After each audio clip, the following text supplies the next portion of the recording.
name is James Kester. I'm a sculptor. My primary material is metal, mostly steel. Today I'm going to meet Marianne. I'm going to meet James. I think she has a few questions for you anyway. Oh, well, that'll be interesting.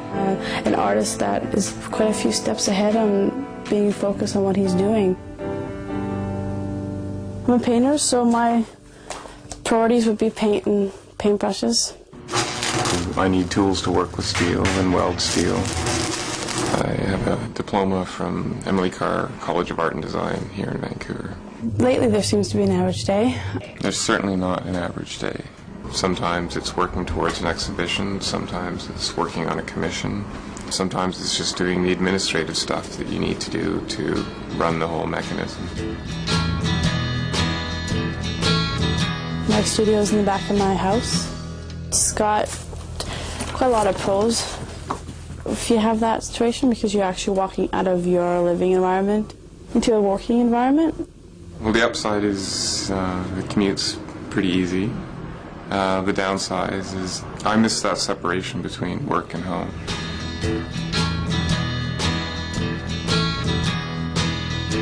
Going to school is important. I don't think I'd be ready to work by myself if I hadn't gone to school. You meet other artists, you situate yourself in a community. You also become aware of what other people are doing. I've been able to work at school so closely with other students for like 4 years. It was one of the main reasons why I went. I wanted to explore more, and I thought art school would give me latitude to explore.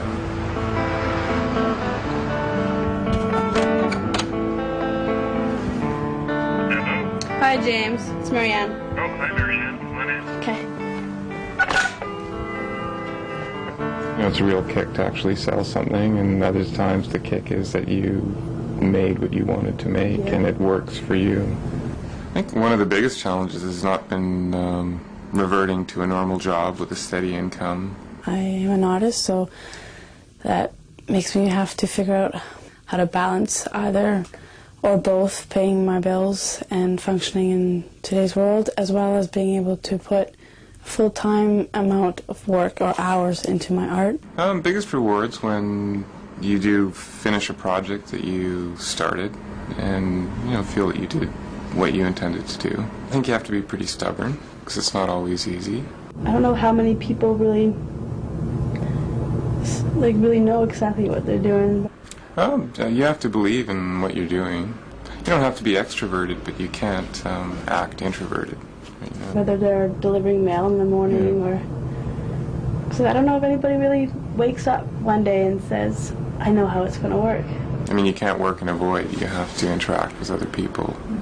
The last couple of years in art school, I was quite afraid of, well, what's going to happen when I graduate? Yeah, you have to show. The more of a buzz you can create, the better. The more people that see your work, the more chance for other opportunities. I feel if someone's going to buy a piece, then, they do appreciate it. So if it's going to a place where it's going to be appreciated, that's a good thing. I think a really popular misconception is that it's not really work and that it's fun all the time. We're small businesses. Whether we're incredibly successful or just scraping by. When you do get it, it almost is, I look at it as almost extra cash at this point. In any kind of work that I do, I always think I'm either doing it for love or I'm doing it for money. Thanks for letting me come by. Oh, it was really great to meet you, Marianne. I guess it's just, what you want to do, so you end up figuring out a way of being able to do what you've dreamt of doing. I think the very best part about what I do is I'm in control of my situation, and on a day-to-day basis I make choices for how I'm going to live.